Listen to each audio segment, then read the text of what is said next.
हमारे परमेश्वर, हमारे मसीहा का धन्यवाद देते हैं कि जो हमको अपने चरणों में आज लेकर आया है, ताकि हम अपने परमेश्वर की स्तुति कर सकें, परमेश्वर की आराधना कर सकें और परमेश्वर के वचनों को हम सभी लोग इकट्ठे बैठकर सीख सकें। तो इस दिए हुए सौभाग्य के लिए मैं परमेश्वर का बहुत धन्यवाद देता हूँ कि आज परमेश्वर ने वचन सीखने के लिए हमको सौभाग्य दिया है। जो लोग इस क्लास में जुड़े हैं उनके लिए भी परमेश्वर का धन्यवाद करता हूँ, क्योंकि परमेश्वर अपने चुने हुओं को अपने वचन में आने देता है, अपनी हजूरी में आने देता है। धन्य वह है जिसको परमेश्वर अपने आंगनों में प्रवेश करने दे। परमेश्वर के वचन में लिखा है, अगर आप परमेश्वर के वचन को ध्यानपूर्वक सुनते हैं तो परमेश्वर आपको निश्चय आज के दिन आशीष देगा। तो आइए हम परमेश्वर के वचनों में से आज के वचन मनन के लिए पढ़ने के लिए जाएंगे। पढ़ेंगे प्रभु के वचन में से पढ़ेंगे यूहन्ना रचित सुसमाचार,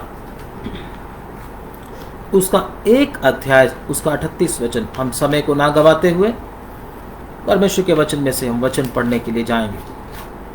यूहन्ना रचित सुसमाचार, उसका 1 अध्याय, उसका 38 वचन। परमेश्वर की महिमा के लिए हम प्रार्थना पूर्वक इस वचनों को पढ़ेंगे, ताकि परमेश्वर साथ साथ में प्रार्थना भी करते रहें, ताकि हमारा परमेश्वर हमें वचनों को खोल कर दे। जी पढ़िए। यीशु ने मुड़कर उनको पीछे आते देखा और उनसे कहा, तुम किसकी खोज में हो? जी बस। तो प्रभु का वचन इधर क्या कहता है? परमेश्वर के वचन के पढ़े जाने पर परमेश्वर की आशीष हो, आमीन। परमेश्वर का वचन इधर क्या कहता है? उसको पीछे आते देखकर कहा, तुम किसकी खोज में हो? किनको? यीशु मसीह के पीछे जब यीशु मसीह नए नए सेवकाई के लिए निकले थे, तो कुछ लोग उसके पीछे आए। तो प्रभु यीशु मसीह ने उनसे पूछा, जब पीछे आ रहे थे, तुम किसकी खोज में हो? तुमको क्या चाहिए कि तुम मेरे पीछे आए हो? क्या चीज ढूंढते हो तुम कि मेरे पीछे तुम आए हो? तो आज ये क्वेश्चन प्रभु हमें भी करता है। तुम वचन क्यों सुन रहे हो? तुम संगति में क्यों जुड़े हो? तुम्हारा संगति में जुड़ने की वजह क्या है? तुम किस चीज की खोज में हो? आप मेरी आवाज को सुन पा रहे होंगे अच्छी तरह से, मुझे आशा है। तुम किस चीज की खोज में हो? यह सवाल प्रभु हमसे भी करता है। क्या हम संगति में आकर आदर की खोज में हैं? क्या हम संगति में आकर चंगाई की खोज में हैं?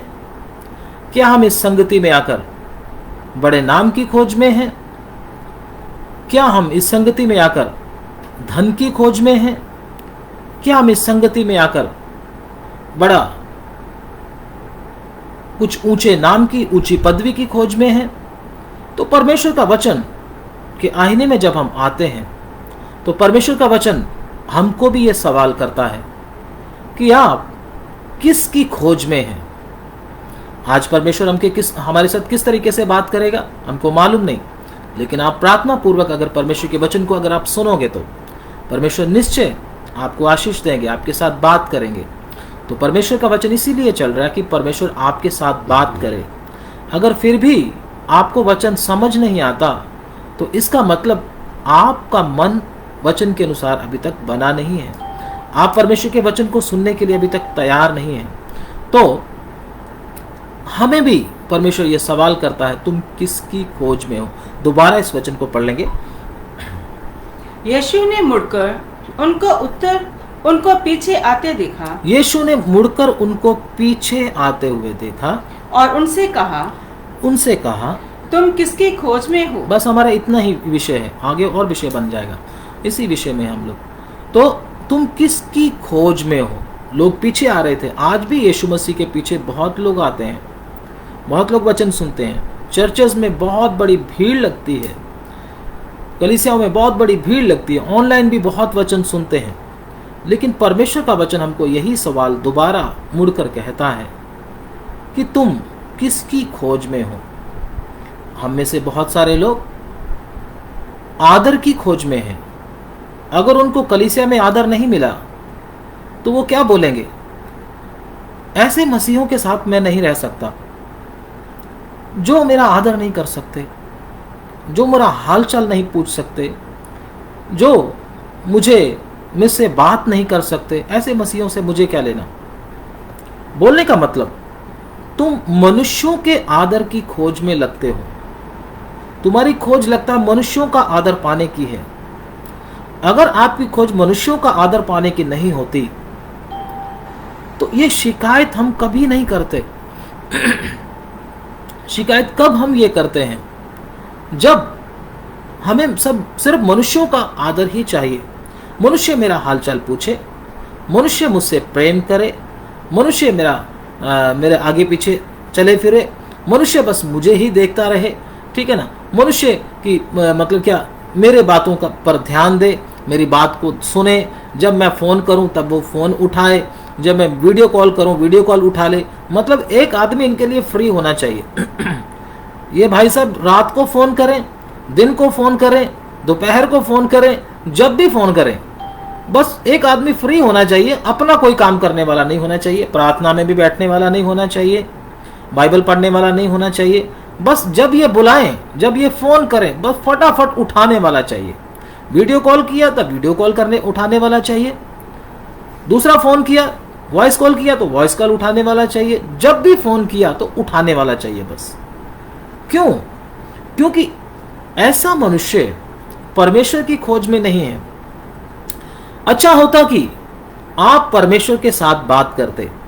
अगर आपका बहन भाई या आपका रिश्तेदार या कोई विश्वासी आपसे बात नहीं करता तो अच्छा आपके लिए यही है कि आप घुटने टेक के परमेश्वर के साथ बात करें, ना कि मनुष्य आपके साथ बात करता है या नहीं करता करके।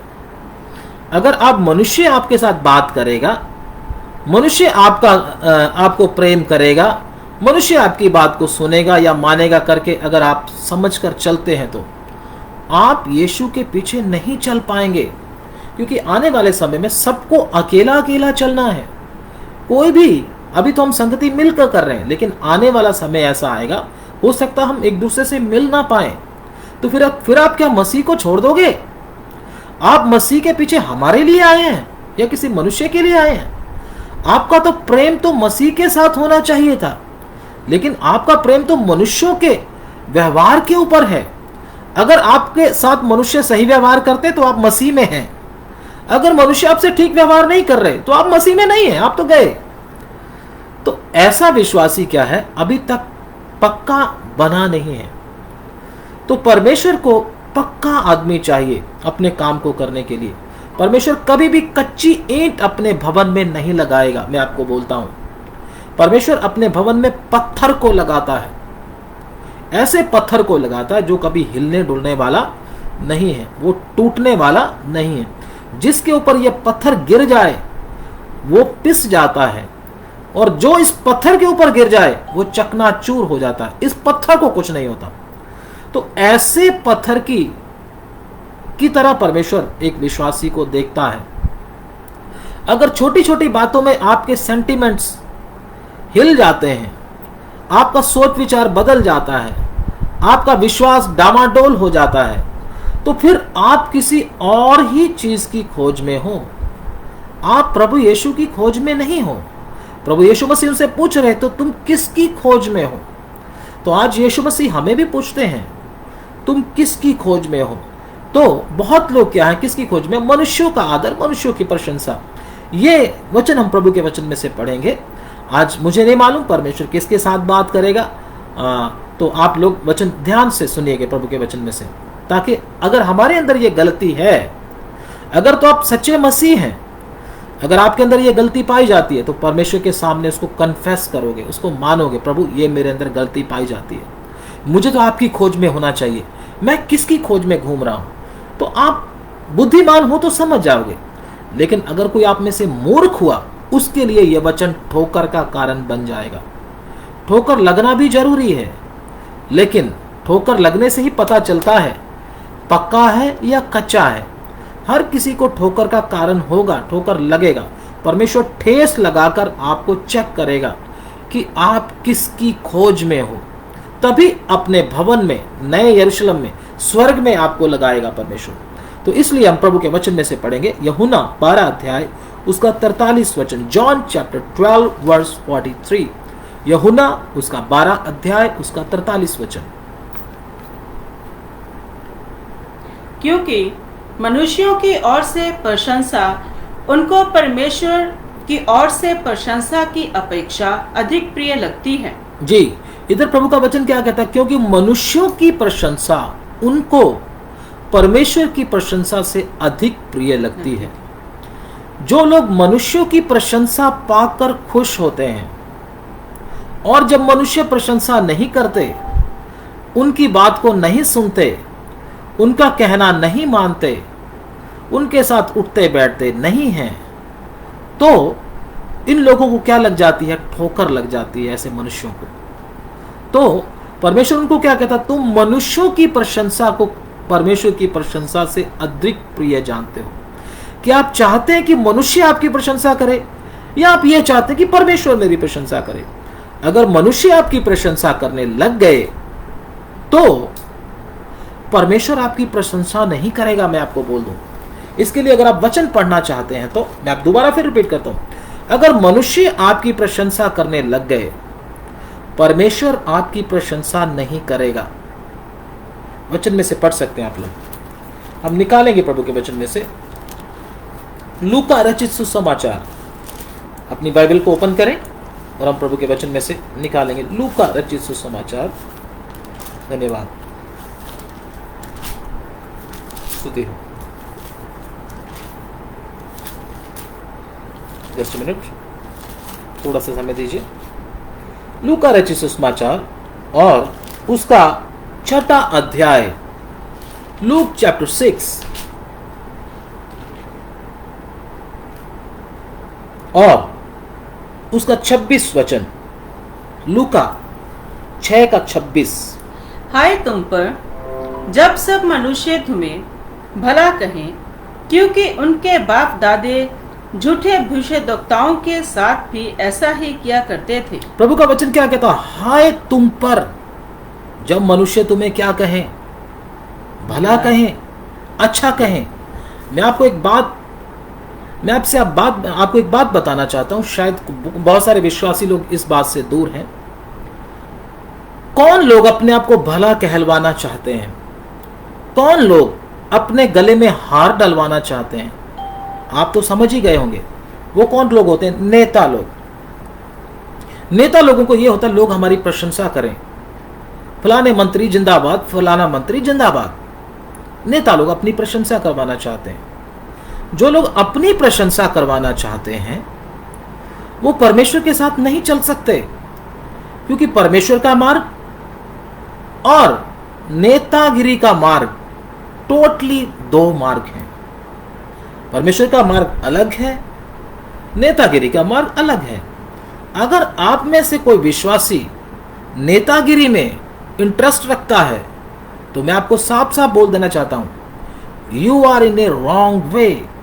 आप गलत रास्ते पर जा रहे हैं और एक दिन आएगा आप यीशु को पक्का छोड़ेंगे। मैं आपको बोलता हूं क्यों? क्योंकि यहूदा इस्करियोती को भी नेतागिरी में बहुत इंटरेस्ट था। जब प्रभु यीशु मसीह के पास वो आए, शुरू में आए, तो उसको लगा कि यीशु मसीह एक बहुत बड़ा राजा बनेगा, इज़राइल का राजा बनेगा और अभी क्या कर देगा? रोम के राज्य को पलट देगा और सिंहासन पर बैठेगा। और सिंहासन पर जब यीशु बैठेगा तो उसमें से कोई गद्दी मुझे भी मिल जाएगी, इसलिए मैं बन जाता हूं यीशु का चेला। उसके मन में गलत चीजें रखी हुई थी, गलत तरीके से वो प्रभु यीशु मसीह के पीछे चल रहा था।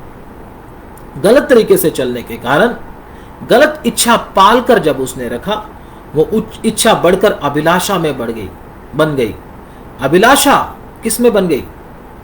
पाप को पैदा किया। जब पाप बढ़ गया तो मृत्यु को प्राप्त हो गया वो आदमी। इसलिए अगर आप भी नेतागिरी या पॉलिटिशियन बनने की आप में से कोई इच्छा रखता है तो मैं आपको साफ साफ शब्दों में बोल देना चाहता हूं, आप यहूदा इस्करियोती के मार्ग पर चल रहे हो। यहूदा इस्करियोती ने तो लोगों को प्रचार भी किया था और बहुत भूतों को भी निकाला था, सेवा भी किया था उसने। आपने तो शायद अभी सेवा भी ना किया हो। तो परमेश्वर का वचन आप में से बहुत लोगों को यह चेतावनी देता है, अगर आप में से कोई नेतागिरी के चक्कर में है, प्रधानगिरी के चक्कर में है, तो कृपया करके ये मार्ग को छोड़ दे। अगर आपने नहीं छोड़ा, एक दिन आपको संगति अपने आप ही छोड़ना पड़ेगा, क्योंकि फिर आप इस आग में ठहर नहीं पाओगे। प्रभु के वचन में लिखा, सिय्योन के पापी थरथरा गए, भक्तिहीनों को कंपी लगी। कौन उस प्रचंड आग में ठहर सकता है? परमेश्वर की उपस्थिति में प्रचंड आग है। कोई पापी या गलत इच्छा रखकर या गलत इरादा रखकर, दुनियावी बातों को पाने की इच्छा रखकर उस आग में परमेश्वर की प्रेजेंस में बना रह नहीं सकता। उसको उधर से आज भी निकलना पड़ेगा, नहीं तो कल तो निकलना पड़ेगा ही। इससे पहले कि परमेश्वर आपके मन को कठोर कर दे, इस मार्ग को छोड़कर जल्दी से वापस आ जाएं। ऐसा ना हो कि परमेश्वर आपके मन को कठोर कर दे, फिर आप आना भी चाहोगे तो नहीं आ पाओगे। मैं आपको बोलता हूं, क्योंकि फिरौन को परमेश्वर ने मौका दिया कि मेरी प्रजा इज़राइल को छोड़ दे, लेकिन फिरौन ने परमेश्वर की प्रजा इस्राएल को छोड़ा नहीं। वो और कठोर होता गया। परमेश्वर ने अद्भुत काम भी दिखाए, लेकिन फिर भी परमेश्वर की प्रजा को नहीं छोड़ा। एक समय आया, फिरौन का मन कठोर हो गया। परमेश्वर बहुत बार अपने वचनों के द्वारा अपने दास मूसा को भेजकर उसको रिपेंट करने के लिए, उसको तौबा करने के लिए, उसको परमेश्वर की बात मानने के लिए एक मौका दिया, लेकिन यहूदा इस्करियोती उस बात को नहीं माना। अपना फिरौन उस बात को नहीं माना, ढिठाई के साथ उसी बात पर खड़ा रहा। नुकसान क्या हुआ? एक दिन उसका मन कठोर हो गया। मैं आपको भी बोलता हूं, आपका मन अगर कठोर हो गया, आप परमेश्वर के पास आना नहीं चाहोगे। नरक की बात आपको एक कहानी लगेगी। आप बोलोगे ये तो कहानी है, फालतू की बात है ये, लेकिन आपकी आंख नरक की आग में ही खुलेगी। मैं आपको बताऊं, फिर आपको कुछ समझ में नहीं आएगा। आपकी आंखें तो होंगी, फिर आप देख नहीं सकोगे। आपके कान तो होंगे, आप उसको सुन नहीं सकोगे। इसलिए परमेश्वर का वचन हम लोगों को चेतावनी देता है, इससे पहले मेरा और आपका मन कठोर हो जाए, दौड़कर उस रास्ते को छोड़कर वापस आ जाएं। अभी मौका है। एसाव को परमेश्वर ने मौका दिया था, लेकिन एसाव याकूब का भाई परमेश्वर के वचन को ना मानने के कारण, उसका निरादर करने के कारण, उसको निग्लेक्ट करने के कारण, उसका इनकार करने के कारण, लगातार ऐसा करने के कारण परमेश्वर अन्याय नहीं करता। परमेश्वर ने एक ही मौका नहीं दिया होगा, बाइबल में शायद इतना नहीं लिखा हो, लेकिन परमेश्वर उसको बहुत समय से चेक कर रहा होगा कि उसके वचन की ओर ये भाई ध्यान नहीं देता। तो बाद में क्या हुआ? उसने रोटी के बदले, 2 वक्त की रोटी के बदले परमेश्वर को क्या कर दिया? 1 वक्त की रोटी के बदले उसने क्या कर दिया? परमेश्वर के वचन को ठुकरा दिया। अगर आप भी थोड़े से आदर के लिए परमेश्वर के वचन को ठुकरा देते हो, तो एक दिन आपको भी भुगतना पड़ेगा। वचन सत्य है, क्योंकि उसने भी क्या किया था? थोड़ा सा खाने पीने के बदले ही अपने पेलोठे होने के पद को क्या कर दिया था? बेच डाला था। अगर हम थोड़े से आदर के लिए, थोड़े से सम्मान के लिए, थोड़े से अपनी इज्जत के लिए परमेश्वर के वचन को ठुकराते जा रहे हैं, मनुष्यों का आदर पाने का हमारा मन हमेशा रहता है। थोड़ा सा किसी ने जय मसीह की आपको नहीं बोला, थोड़ा सा किसी को काम पड़ गया तो आपका काम नहीं कर पाया, आपका तो मुंह उसी समय टेढ़ा हो जाता है। अगर आपका मुंह इतनी जल्दी टेढ़ा हो रहा है तो आप एक नंबर 1 फरीसी हो। मैं आपको बोलता हूं, फरीसी लोग छोटी छोटी बात से नाराज हो जाते थे।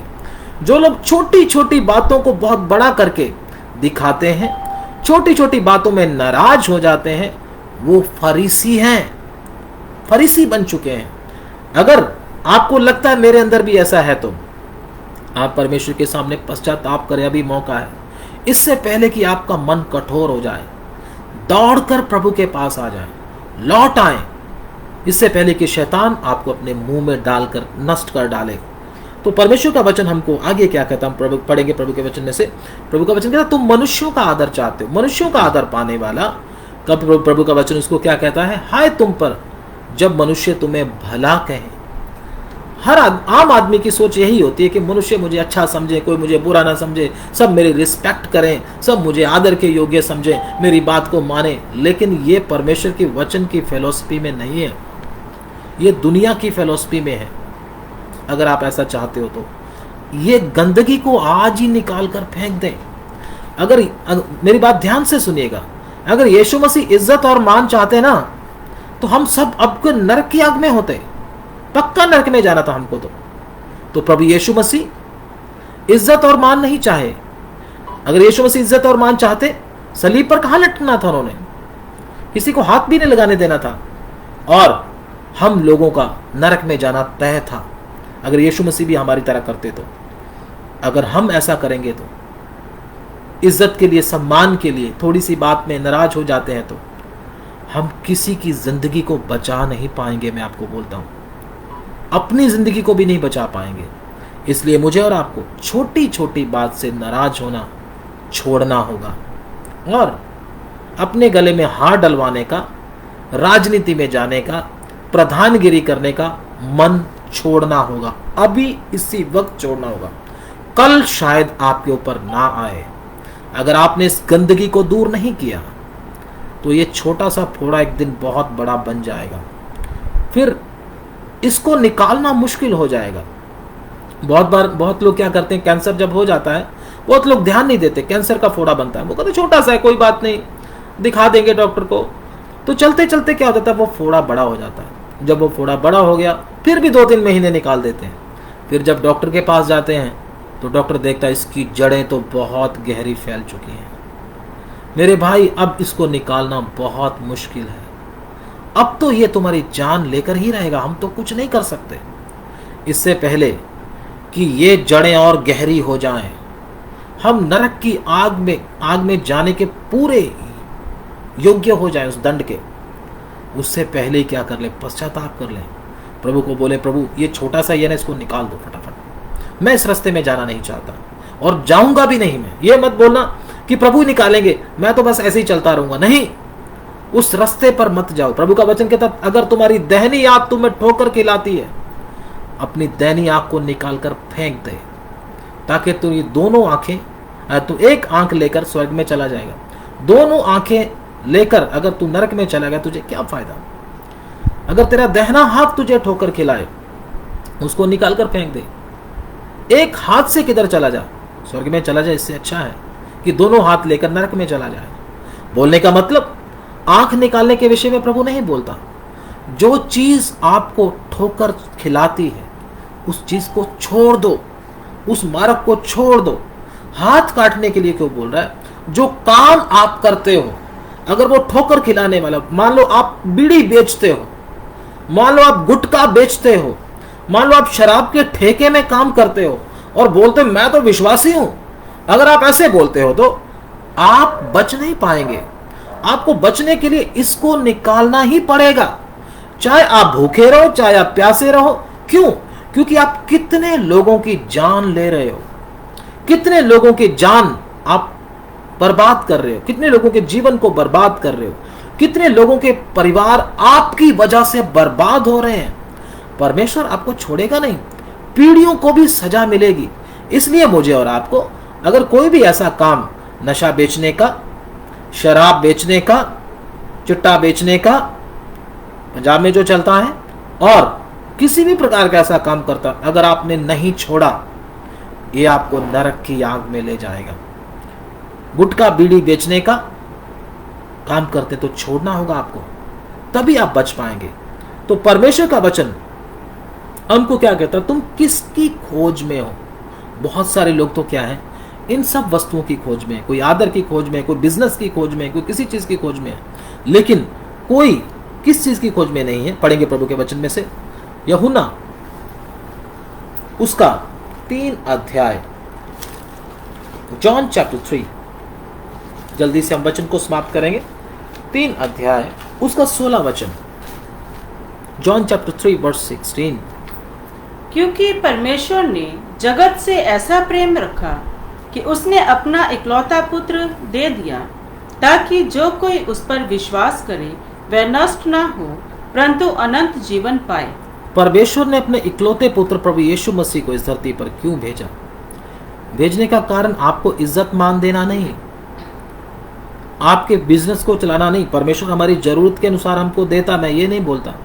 यीशु मसीह हमको चंगा भी करता है, हमारी जरूरतों को भी पूरा करता है, लेकिन उसका मुख्य काम ये नहीं है।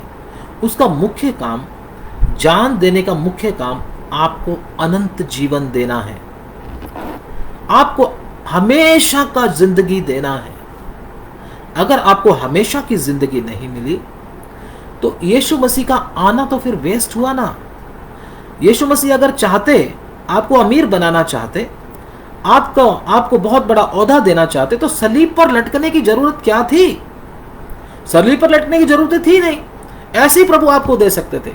लेकिन सलीब पर लटकने का, ऐसी घृणित मौत मरने का यीशु मसीह का कारण यही था कि आपको वो अनंत जीवन दे, हमेशा हमेशा के लिए आपको स्वर्ग के राज्य में ले जाए, परमेश्वर के पास ले जाए, ताकि आप युगानुयुग तक उधर रहो। तो यीशु मसीह के जान देने से हमें अनंत जीवन मिलता है। लेकिन मैं आपको बोलता हूं, अनंत जीवन मिलता किसको है? अब बात आती है लास्ट बात, जिसको आप ध्यान से सुन लीजिए। परमेश्वर अनंत जीवन देगा किसको? क्योंकि प्रभु के वचन में लिखा, परमेश्वर ने जगत के साथ ऐसा प्रेम किया कि उसने अपना इकलौता पुत्र दे दिया, ताकि जो कोई उस पर विश्वास करे वो हलाक ना हो, नष्ट ना हो, बल्कि अनंत जीवन पाए। लेकिन अनंत जीवन मिलेगा किसको? ये हम प्रभु के वचन में पढ़ने के लिए जाएंगे, पढ़ेंगे प्रभु के वचन में से रोमियो उसका 2 अध्याय उसका 7 वचन। जो किस चीज की खोज में है, किनको अनंत जीवन मिलेगा, कौन स्वर्ग में जा पाएगा, कौन यीशु मसीह के साथ सिंहासन पर बैठ पाएगा। अगर ये आपको मालूम हो गया तो आपको सब क्लियर हो जाएगा। इसको ध्यान से सुन लीजिए, रोमियो 2 का 7 जी। जो सुकर्म में स्थिर रहकर महिमा और आदर और अमरता की खोज में है, जो सुकर्म में स्थिर रहकर महिमा और आदर और अमरता की खोज में। आदर कौन सा आदर? किससे आदर? परमेश्वर से आदर, मनुष्यों से आदर नहीं। मनुष्यों से जो आदर चाहता है वो तो नरक में जाएगा ही जाएगा पक्का, क्योंकि वो उस मार्ग पर नहीं चल पाएगा। क्योंकि झूठे भविष्यवक्ता जो थे वो मनुष्यों से आदर चाहते थे, फरीसी लोग मनुष्यों से आदर चाहते थे, इसलिए वो किसी का जीवन बचा नहीं पाए, वो लोगों के जीवन को बर्बाद ही किया है उन्होंने। लेकिन जो मनुष्यों से आदर नहीं चाहते वही परमेश्वर का काम कर सकते हैं, बाकियों के बस की बात नहीं है। मैं आपको बोल दूं, दोबारा इस वचन को पढ़ दीजिए। जो सुकर्म में स्थिर रहकर महिमा और आदर और अमरता की खोज में है, उन्हें वह अनंत जीवन देगा। उन्हें, वो किसकी खोज में? अमरता की खोज में है। हम किसकी खोज में हैं? अमरता की खोज में। आदर, कौन सा आदर? स्वर्गीय पिता से आदर। मनुष्यों का आदर हमको नहीं चाहिए। जो हमने वचन पढ़ा था, ये वचन एक बार रिपीट कर देंगे आप, ठीक है? जो वचन हमने पहले पढ़ा था, पहला यूहन्ना पढ़ा था नहीं, यूहन्ना 12 है उसका 43, यूहन्ना 12 का 43, उसको एक बार रिपीट कर दीजिए। कौन से आदर की बात हो रही है इधर? क्योंकि मनुष्यों की ओर से प्रशंसा उनको परमेश्वर की ओर से प्रशंसा की अपेक्षा अधिक प्रिय लगती थी। हाँ, 2 तरह की प्रशंसा, 2 तरह का आदर है इधर, मनुष्यों का आदर और परमेश्वर की ओर से आदर। परमेश्वर कहता तुम किसकी खोज में हो, लेकिन परमेश्वर किसको अनंत जीवन देगा? जो परमेश्वर की ओर से आदर पाने की ताक में है, ताकि जब मैं उधर जाऊं तो परमेश्वर सब मनुष्यों के सामने मुझे क्या बोले? मेरे विश्वास योग्य दास, मेरी विश्वास योग्य बेटी, तूने सब कष्टों को सह लिया, तूने नुकसान भी सह लिया, लोगों से गालियां भी सह ली, लोगों का अन्याय भी सह लिया, चुपचाप सहकर तू जय पाकर मेरे पास आया है। आ, मैं तुझे मुकुट देता हूं, जीवन का मुकुट देता हूं, मैं तुझे धार्मिकता का मुकुट देता हूं, मैं तुझे इतने जगह का क्या देता हूं? अधिकार देता हूं। तो कितना उस समय अच्छा लगेगा। लेकिन जो लोग इधर का आदर पाने के लिए कलीसियाओं में घूम रहे हैं, उनको कुछ नहीं मिलने वाला। वो परमेश्वर का इनकार, यीशु मसीह का इनकार आने वाले समय में कर देंगे, क्योंकि यीशु मसीह के पीछे चल वो नहीं पाएंगे। यीशु मसीह के पीछे वही चले। यीशु मसीह ने बोला, अगर कोई मेरे पीछे आना चाहे, अपना क्रूस उठाए, अपने आपे का इनकार करे, वही मेरे पीछे आ सकता है। दूसरा यीशु मसीह के पीछे नहीं आ सकता। तो आदर पाने का अगर आपका मन है, अगर आप अमरता की खोज में नहीं हो, अगर आप आदर की खोज में हो, धन दौलत की खोज में हो, किसी और चीज की खोज में हो, तो आप यीशु मसीह के पीछे चल नहीं पाएंगे। लेकिन प्रभु आपको एक मौका जरूर दे रहा है कि आप क्या करें। चल नहीं पाएंगे ऐसा चलेंगे तो, लेकिन अगर आप चलना है तो इस ट्रैक को चेंज करना पड़ेगा। इस ट्रैक को आप चेंज कर दें। बोले, प्रभु मुझे दुनिया से आदर नहीं चाहिए, दुनिया से मान सम्मान नहीं चाहिए, क्योंकि मेरे प्रभु को भी दुनिया आदर नहीं किया। मेरे प्रभु के सिर के ऊपर कांटों का मुकुट इस दुनिया ने डाला है। मेरे प्रभु के हाथों में, पवित्र हाथों में कील इस दुनिया ने ठोके हैं। मेरे प्रभु के पवित्र पांवों को कील इस दुनिया ने ठोके हैं। मेरे प्रभु यीशु मसीह के पंजर में इन लोगों ने भाला मारा है। मुझे इस दुनिया का आदर नहीं चाहिए। इन्होंने मेरे यीशु का आदर नहीं किया, मुझे इस दुनिया का आदर नहीं चाहिए। अगर आप ऐसा प्रण करके चलते हैं, फिर आपका सोच और यीशु का सोच एक समान हो जाता है। फिर यीशु आपको बोलेगा, हे मित्र। फिर आप प्रभु के मित्र बन जाते हो। फिर मित्र के साथ परमेश्वर क्या करता है? बातचीत करता है। मित्रों के साथ बात की जाती है। तो इसलिए मुझे और आपको अगर ऐसी हमारी इच्छाएं हैं, दुनिया का आदर सम्मान, नेतागिरी करने की और कलीसिया में आदर पाने की, ये अंदर से निकाल दें। नहीं तो यहूदा इस्करियोती की तरह हमको भी एक दिन भुगतना पड़ेगा। परमेश्वर का वचन हमको साफ साफ शब्दों में बोलता है, मुझे कोई ऊंचा स्थान मिले ना मिले, मैं तो एक छोटा सा विश्वासी बनकर प्रभु की कलीसिया में रह लूंगा। मुझे कोई ऊंचा स्थान नहीं चाहिए। मुझे कोई ऊंचा स्थान नहीं चाहिए। मैं कितनी बार परमेश्वर से खुद बोला हूं, प्रभु अगर आप मुझे एक विश्वासी बनाकर रखना चाहते तो आपकी मर्जी है। मैं एक विश्वासी बनकर भी रहने के लिए तैयार हूं, लेकिन आपका अनुग्रह मेरे ऊपर चाहिए। मुझे कोई आदर नहीं चाहिए, मुझे प्रभु आपसे आदर चाहिए। तो ऐसा हम सबका मन होना चाहिए। अगर हम में से किसी के अंदर भी ऐसा शैतान ने डाल के रखा हुआ, ऐसा बीज डाल के रखा हुआ है, तो उस बीज को कृपया करके जल्दी से जल्दी निकाल दें। तुरही की आवाज आने वाली है, समय आ चुका है। प्रभु यीशु मसीह ने भी यहूदा इस्करियोती को समय दिया था। कैसे समय दिया था? मैं आखिरी बात बोलकर हम प्रार्थना करेंगे। कैसे समय दिया था? प्रभु भोज का जब समय आया, फसा तैयार हुआ, यीशु मसीह उस समय बोले, तुम में से एक मुझे पकड़वाएगा। प्रभु लास्ट समय बोले, ताकि यहूदा इस्करियोती क्या करे? पश्चाताप कर ले। क्यों? क्योंकि वो पैसे के पीछे भाग रहा था। पैसा चाहिए था उसको। क्या बोलता था प्रभु यीशु मसीह को? जब एक औरत ने क्या यीशु मसीह के पांवों के ऊपर इत्र डाल रही थी, सिर के ऊपर भी डाल रही थी इत्र, तो बोल रहा था, ये तो तुम ऐसे इत्र को क्यों खराब कर रहे हो? ये तो गरीबों को बांट देते तो कितना अच्छा था। असल में उसको गरीबों की चिंता नहीं थी, उसको चिंता थी ये पैसे बेचकर, ये इत्र बेच के ये पैसे मेरे बन जाते। क्योंकि वो यीशु मसीह के, प्रभु यीशु मसीह ने खजांची भी ऐसा बनाया हुआ था जो चोर था।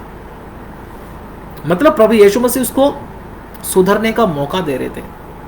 अगर हमारा कोई खजांची चोर हो तो हम तो उसको जूते मारकर भगा देंगे, लेकिन प्रभु यीशु मसीह ने ऐसा नहीं किया, फिर भी उसको अपने साथ रखा। क्यों? प्रभु यीशु मसीह उसको मौके पर मौका दिए जा रहे थे। लास्ट के समय में भी यीशु मसीह ने कहा, तुम में से एक मुझे पकड़वाएगा। वो लास्ट आवाज थी उसके लिए, उसके सुधरने के लिए, उसको वापस आने के लिए, अपना मार्ग छोड़ने के लिए, नरक का मार्ग छोड़ने के लिए यीशु मसीह की लास्ट आवाज थी। लेकिन उस भाई ने उस लास्ट आवाज को भी छोड़ दिया, उसकी ओर ध्यान नहीं दिया। मुझे लगता है हम में से भी बहुतों के लिए आज लास्ट आवाज होगी। अगर आप इस आवाज की ओर ध्यान नहीं दिए, आप अपने हृदय को सख्त करके रखें, हो सकता है हमारी हालत भी आने वाले समय में यहूदा की तरह हो जाए। लेकिन हमारा प्रभु ऐसा नहीं चाहता।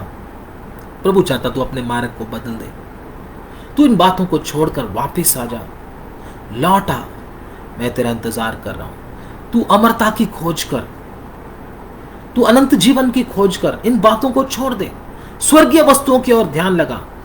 क्योंकि अगर तू दुनियावी बातों की ओर ध्यान लगाएगा, इसमें विनाश छुपा हुआ है। हमारा प्रभु यीशु मसीह हमको बचाने की कोशिश करता है। आदर, नाम, धन, दौलत, इन चीज़ों के पीछे ना जाएं, यह आपको बर्बाद कर डालेंगी। प्रभु इन वचनों के द्वारा आपको बहुत आशीष दे। प्रभु आपको पुकार कर बोल रहा है, मेरे बेटे वापस आ जा, मेरी बेटी इन बातों को छोड़ दे, अपने आप को दीन कर, अपने आप को नम्र कर और मेरे पीछे आ जा। अपने क्रूस को उठा और मेरे पीछे आ जा। देख, मुझको भी इस धरती पर कोई नाम नहीं मिला, कोई इज्जत नहीं मिली। तू कौन सी इज्जत की खोज में है? तू कौन से नाम की खोज में है? तू भी इन बातों को छोड़ दे, तू मेरे समान बन जा। हम युगानुयुग इकट्ठे रहेंगे। मैं तुझे अपने साथ सिंहासन पर बैठाऊंगा। जैसे मैं जय पाकर पिता के पास सिंहासन पर बैठ गया, तुझे भी मैं एक मौका दे रहा हूं। मेरे बेटे वापस आ जा, लौट आ। परमेश्वर इन वचनों के द्वारा आपको आशीष दे। आमीन। प्रभु के दास के साथ मिलकर प्रार्थना करेंगे।